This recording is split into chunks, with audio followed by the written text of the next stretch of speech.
female deep, gray, a drop of golden sun. Me a name I call myself, far a long, long way to run.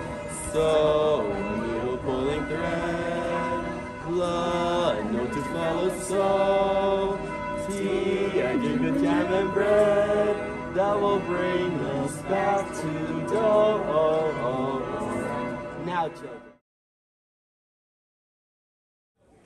Hello viewers, today I will tell you how can you explore a city more with a free walking tour. Well, think about some scenarios. Like you are 45 minutes into your walk and you realize you have circled the same fountain 2 times or more. You were trying to find some place like Mozart's birthplace, but now you were just hungry and frustrated. Think you take a photo of a cool old building, but you have no idea what it is about or why it matters. Everything starts to blur together after a while.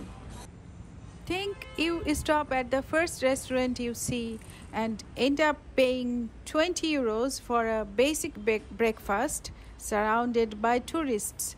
You might end up eating overpriced tourist traps or paying full price for attractions when there are free alternatives or discounts you didn't know about. The thing is, seeing landmarks is one thing. Understanding them is another. Without a guide, you may walk past incredible places without knowing their significance or the cool stories behind them.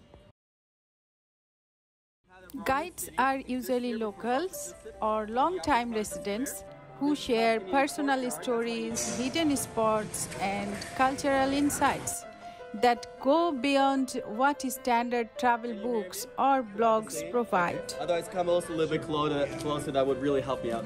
It's a circle of love and trust. Now, by the way, Getreidegasse, the most famous street we have in the city of Salzburg, and the commoners own this street, only this street, for hundreds and hundreds of years.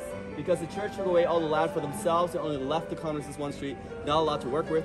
What they did is they built up to 5 or 6 stories high. Normally you wouldn't build that high, but over here you have to.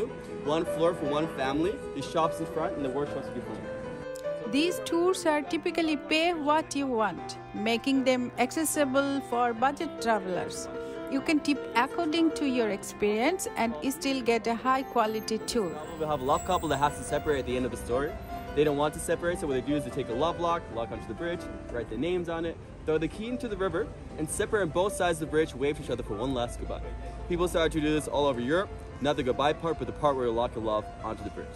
A walking tour is a great first day activity. It helps you get your bearings, learn about neighborhoods, and discover places to return to later on your own. Free walking tours often attract other solo or budget-conscious travelers. It's a great way to make connections, get recommendations, or even find someone to explore with. Your guide casually points out where the locals eat great food for half the price. Plus, they may even share discount tips for a concert or free museums. Like museums in general, go for the Salzburg card. Has anybody heard about the Salzburg card? I heard, yeah. Salzburg card? Oh, yeah. So it costs you 30 euros, goes for 24 hours until the next day. Almost all the museums in Salzburg are included. All the public transport definitely is included, and even more than that.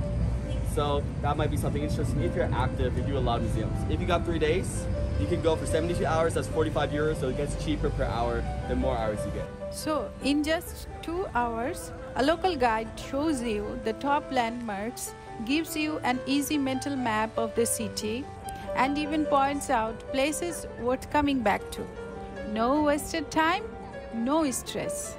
I do it in almost every city I visit, and it always makes the rest of my trip smoother, cheaper, and way more fun. Like, comment if you have ever joined one, and don't forget to subscribe this channel for more budget travel tips. Thank you and see you again.